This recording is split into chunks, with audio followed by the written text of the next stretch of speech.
Assalamu alaikum wa rahmatullah wa barakatuh.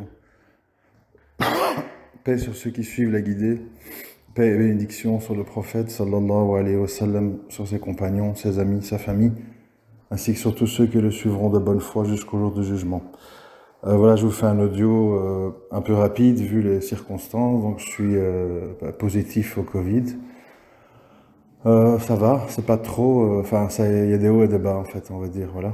Donc je profite un peu qu'il y a un moment de haut pour faire un audio, parce que je me dis aussi qu'on ne sait jamais dans la vie. Il faut dire tout ce qu'on a à dire et tout ce qui peut être utile tant qu'on le peut, hein, jusqu'à la fin des temps, jusqu'au dernier jour, on doit continuer à s'enjoindre le bien, la vérité. Alors bon, je vais essayer d'aller droit au but pour une fois, parce que je n'aurai peut-être pas beaucoup le temps. En fait, ce que je voulais vous dire, parce que pas mal d'entre vous, c'est symbolique, mais pas mal d'entre vous, c'est-à-dire pas mal de gens que je connais, et donc ça pourrait être vous. Je sais en fait comment ça se passe dans votre tête, et malheureusement, c'est un mauvais choix. C'est un mauvais choix. Et il faut, vous savez, dans la vie, on peut mentir ou se mentir à soi-même sur beaucoup de sujets. Par rapport à tout, en fait. Mais le problème, quand on se ment sur le sujet de l'au-delà, du créateur, de la religion, c'est délicat, en fait. C'est délicat et c'est dangereux. C'est pour ça que je m'arrête là-dessus. Alors, à quoi je pense? Comme je vous l'ai toujours dit, en fait, on se méfie pas assez de nous-mêmes. On se trouve beaucoup d'excuses. On se donne beaucoup comment je vais dire, de circonstances atténuantes. Et on n'a pas le droit de faire ça parce que Allah, il est le seul qui sait si on a vraiment des circonstances atténuantes ou pas. Nous, on n'est pas des bons juges pour nous-mêmes. On n'est pas neutre. On aime bien se faire plaisir, on aime bien s'excuser, on aime bien se justifier. On n'est pas neutre. Et donc, quand parmi vous, il y a des gens qui disent je suis musulman, je suis musulmane, mais qu'on voit qu'en fait, il n'y a rien qui suit derrière. Il n'y a pas de sourire, il n'y a pas de confiance dans le destin, il n'y a pas de prière, il n'y a pas de pudeur, il n'y a pas de lecture. Qu'est-ce qui reste? Posez-vous la question, il reste quoi de votre islam? Que reste-t-il? Des mots? Des mythes? Ah, j'ai la religion dans mon cœur. Ah bon, oui, d'accord. Tout le monde a beaucoup de choses dans le cœur. Hein. Et souvent, je fais le parallèle. Si un homme ou une femme vient vers vous et vous dit j'ai des sentiments pour toi, je t'ai dans mon cœur, mais qui vous appelle jamais, qui s'intéresse pas à vous, il lit pas les messages que vous lui envoyez, il répond pas à vos demandes, etc. Est-ce que vous allez le croire? Est-ce que vous allez donner de la valeur à ce qu'il dit? Quand il dit ou elle dit j'ai des sentiments pour toi, et vous direz il se moque de moi en fait. C'est des mots. Et voilà, c'est la même chose. Je comprends pas en fait. Parce que, pourquoi je dis je comprends pas? Moi-même, ça m'arrive. J'ai toujours dit, quand je parle pour moi déjà. Donc, c'est pas un jugement sur vous. Mais je dis moi-même, ça m'arrive. Et puis je dis, mais attends, là, qu'est-ce que tu es occupé à te raconter là? Tu crois que tu es au-dessus de la prière? Tu crois que tu es au-dessus des œuvres de bien? Tu crois que tu es au-dessus de devoir faire des sacrifices? Tu crois que tu es au-dessus de devoir donner des preuves? Qui tu es en fait? Qui es-tu? Ah ouais, tu fais des audios, tu es intelligent. Et puis, est-ce que ça a de la valeur chez Allah? Tu vas te dire ça à toi-même pour te donner des excuses à tes manquements, à tes pratiques incomplètes ou pas correctes, enfin je sais pas comment on l'appelle. C'est ça que je me dis à moi-même. Je me dis ça souvent. Moi, je ne me laisse pas aveugler, en tout cas plus. Oui, c'est vrai, il y a peut-être 10, 11, 12 ans, ça fonctionnait, mais plus maintenant. Parce que je connais tellement mieux aujourd'hui la nature humaine qu'à l'époque. Aujourd'hui, je sais tellement bien en fait que les gens sont à la recherche de pseudo-gourous, de gens derrière qui se cacher, ou de dire Abou Ryan, tu dis tout haut ce que je pense tout bas, à quand ton prochain audio? Je sais comment ça fonctionne. Et je suis plus du tout ébloui par ça. Plus du tout. Au contraire, ça m'inspire de la méfiance. Parce que finalement, qu'est-ce qui va compter? Nos œuvres concrètes, faites seules, quand il n'y a plus personne. Quand il n'y a pas les frères à la mosquée, quand il n'y a pas les sœurs avec les djilbab, les machins, jazakallah, barakallahu fik, urti, quand tout ça n'est plus là. Quand il reste que vous, le sol, vos livres et personne d'autre. Qu'est-ce qui se passe?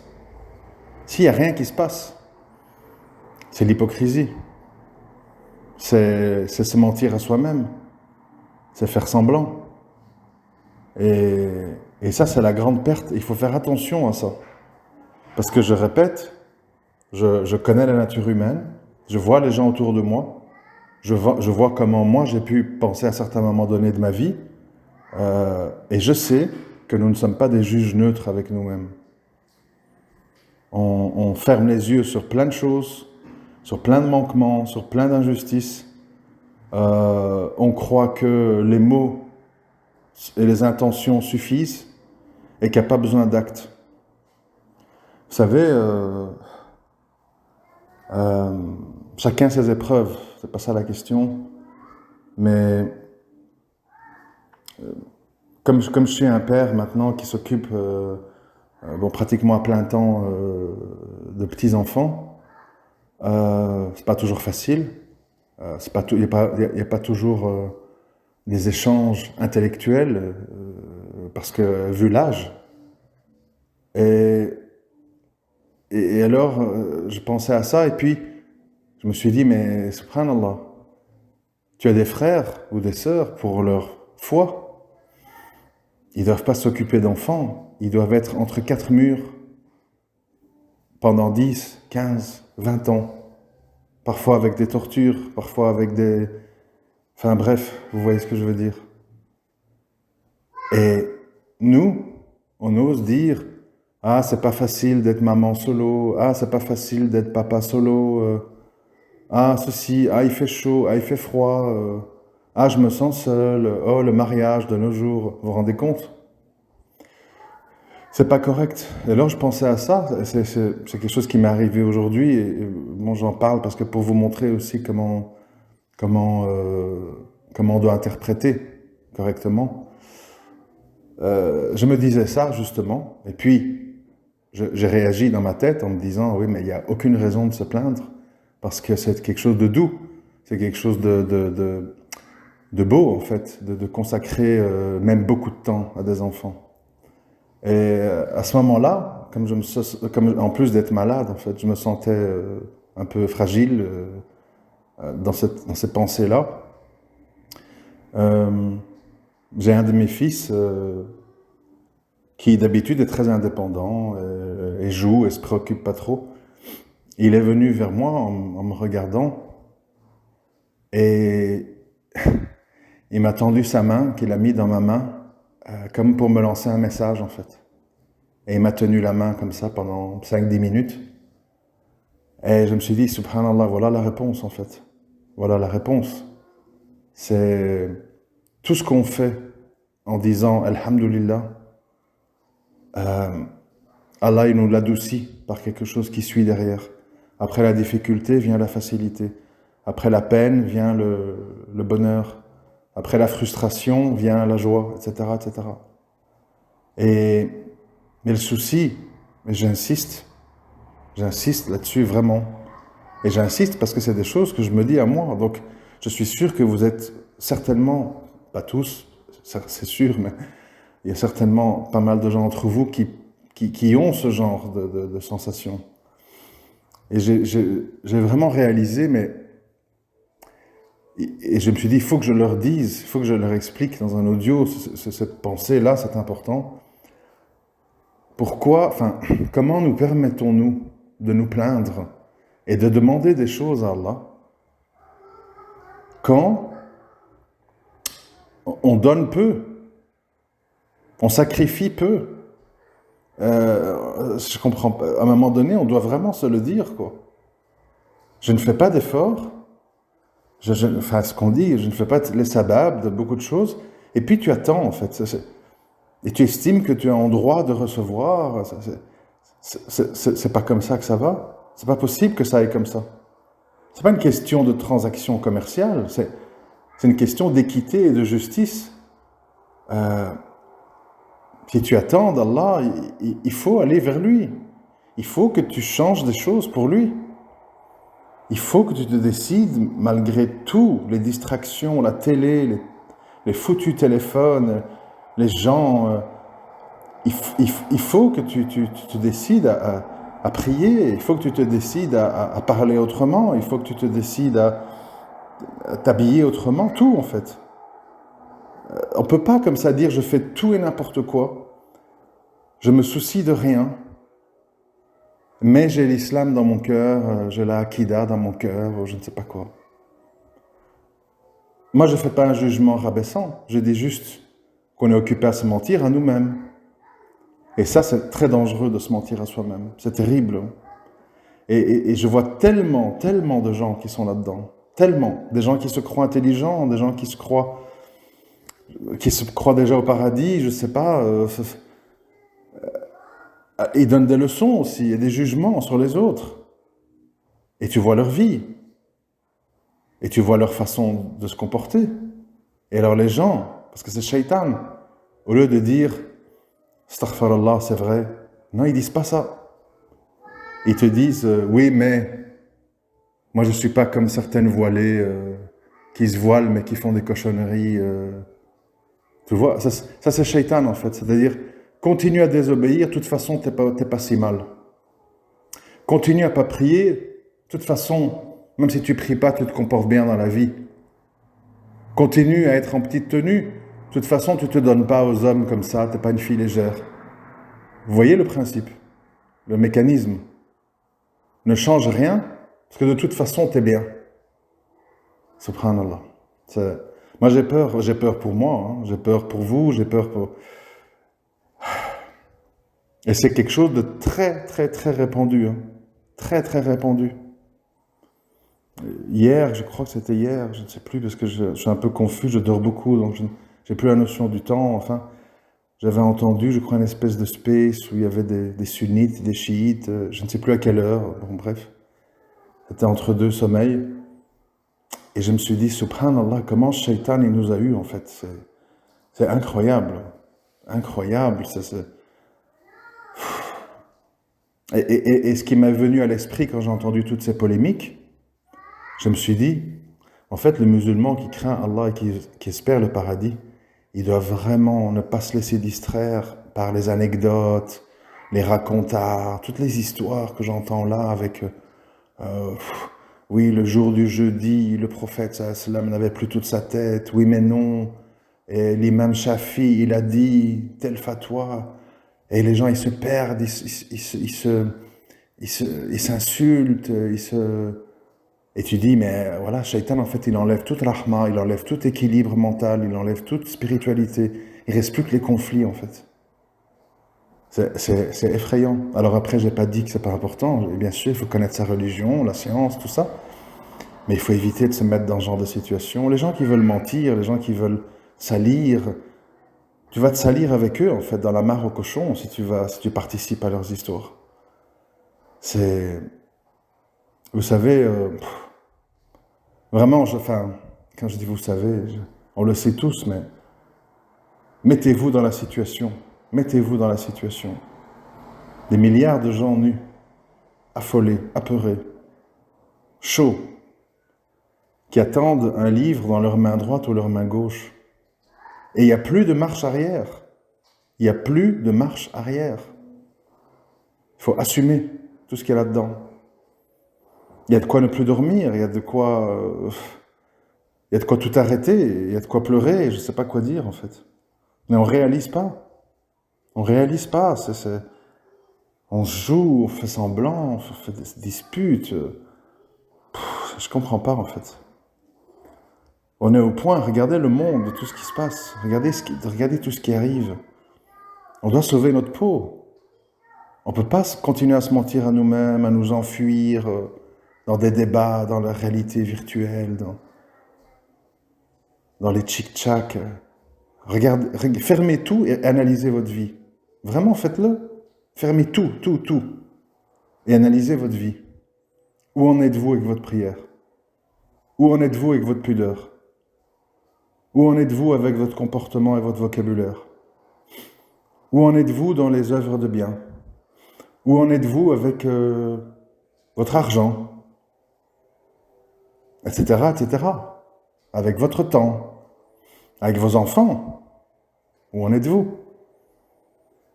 Vous savez, on peut tous laisser nos enfants devant des téléphones et des télévisions toute la journée. Hein. Et on croit qu'on a tout bien fait. Hein. Moi, je vois, quand je les amène au parc, même que j'étais malade, et que je les vois gambader, sourire, se poursuivre, voir les vaches, comme aujourd'hui me donner la main et tout, je me dis, subhanallah. Tout ce qu'on leur enlève, en fait. Et le problème, c'est que ça commence petit. Parce que si vous faites ça petit et qu'ils deviennent adolescents, après, les petites choses de la vie normale, ça les intéresse plus trop, en fait. Parce qu'ils sont déjà envahis par les écrans, les téléphones, les jeux.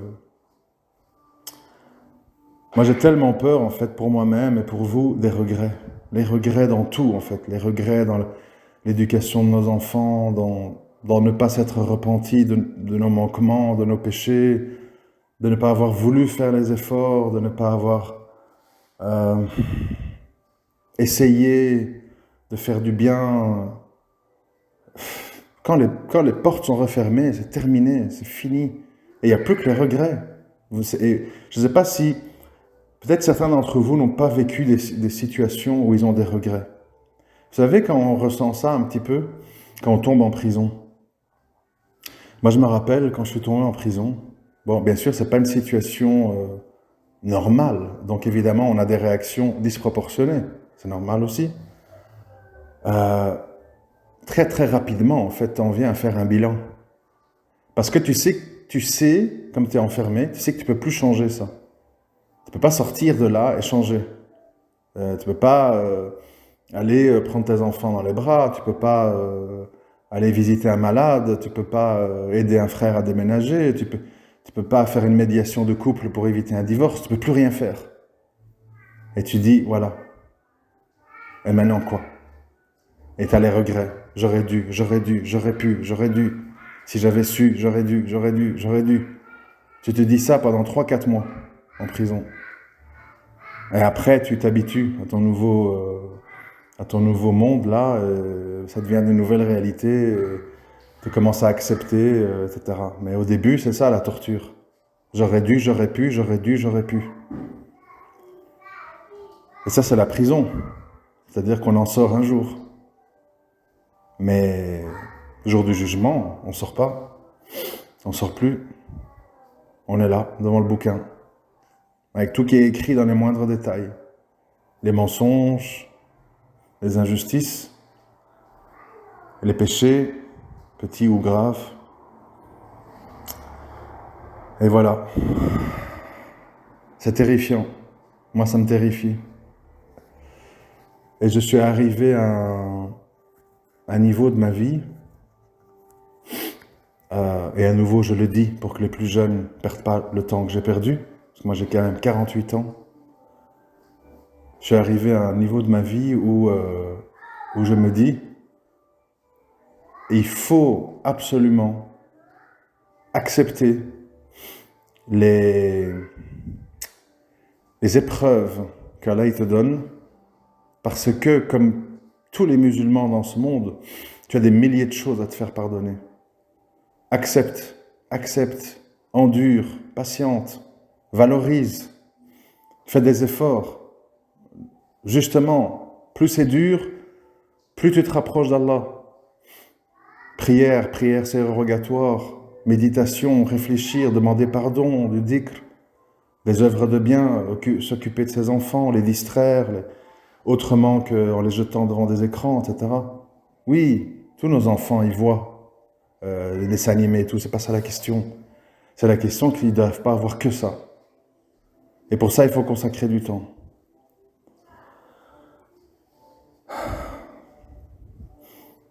Je disais la prison, mais vous pouvez aussi avoir des regrets.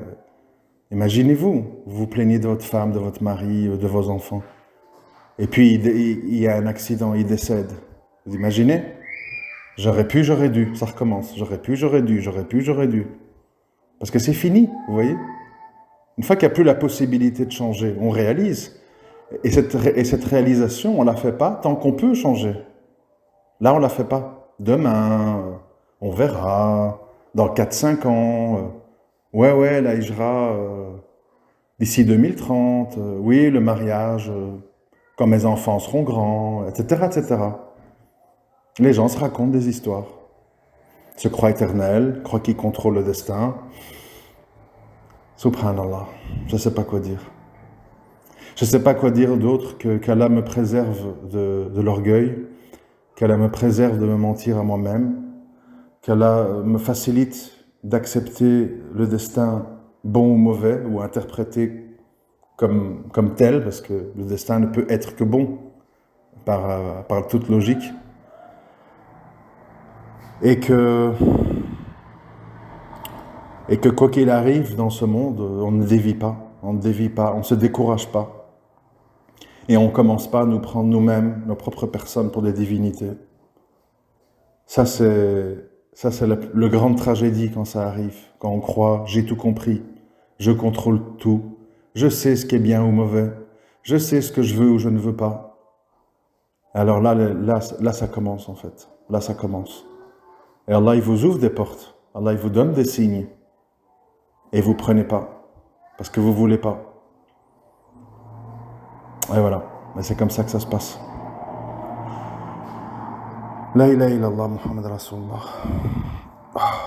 Écoutez, je vais vous laisser ici parce que j'ai un petit peu de vertige. En plus, je m'émotionne un peu, donc voilà. Je sais pas, mais comme d'habitude, hein, méditez ce que j'essaye de vous dire. C'est des choses que je me dis à moi-même, donc je suis pas là à vous donner des leçons. La première à qui je donne des leçons, c'est à moi. Simplement, je les partage avec vous, c'est tout. C'est pas mon style du tout de faire le donneur de leçons. Parce que moi-même, c'est tout des choses qui me concernent en premier lieu. Donc, c'est simplement que je les partage parce que j'imagine que certains d'entre vous sont comme moi. Et donc, je me dis, ça peut leur être utile d'entendre un frère qui a un certain âge et un certain vécu. Je sais plus parler. Partager ses conclusions. Bon, voilà. À très bientôt, Inch'Allah. Assalamu alaikum wa rahmatullah wa barakatuh.